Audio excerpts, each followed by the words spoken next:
Hi friends, வணக்கம் and welcome back to my channel. Idli, dosa, chapati, puri இப்படி எல்லாத்துக்குமே சூப்பர் காம்பினேஷனாக செட் ஆகிற கார சட்னி ரெசிபி தான் செய்ய போகிறோம். அதுவும் ஹோட்டல்ல எல்லாம் செய்கிற மாதிரி சூப்பர் டேஸ்ட்டாக இருக்கும்.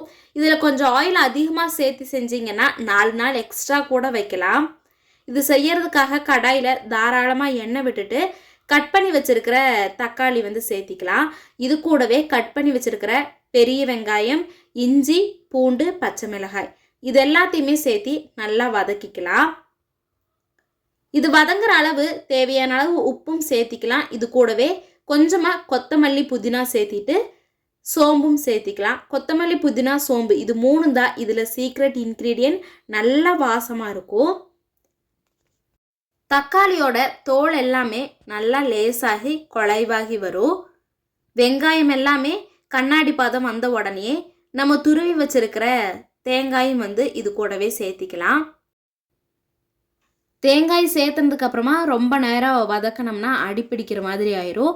அதனால லேசாக தேங்காய் சூடாகிற வரைக்கும் மட்டும் நல்லா கலந்து விட்டு எடுத்துக்கலாம். ஸ்டவ்வை ஆஃப் பண்ணிவிட்டு இது அப்படியே ஆற வச்சிடலாம். ஆற வச்சதுக்கு அப்புறமா ஒரு ஜாரில் சேர்த்திக்கலாம். தண்ணி மாதிரி தான் உங்களுக்கு சட்னி இருந்தால் பிடிக்கும்னா இந்த ஸ்டேஜில் கொஞ்சமாக தண்ணி சேர்த்திக்கலாம். மற்றபடி நீங்கள் 2-3 டேஸ் ஸ்டோர் பண்ணணும் அப்படின்னா இதில் தண்ணியே சேர்த்தாமல் அரைச்சிங்கன்னா தான் நல்லா டேஸ்ட்டாக இருக்கும், கெட்டு போகாது.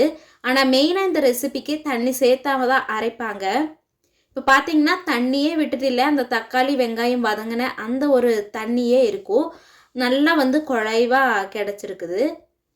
இதை இன்னொரு பவுலில் ட்ரான்ஸ்ஃபர் பண்ணிவிட்டு கொஞ்சமாக தேங்காய் எண்ணெய் சேர்த்திட்டு நல்லா கலந்து விட்டுட்டோன்னா அவ்வளவு டேஸ்ட்டாக மணமாக இருக்கும். தாளித்து கொட்டுறதுனால கொட்டலாம். கொஞ்சமாக கடுகு, கருவேப்பிலை சேர்த்திட்டு தாளித்து வேணாலும் சேர்த்திக்கலாம். டேஸ்ட் சூப்பராகவே இருக்கும்.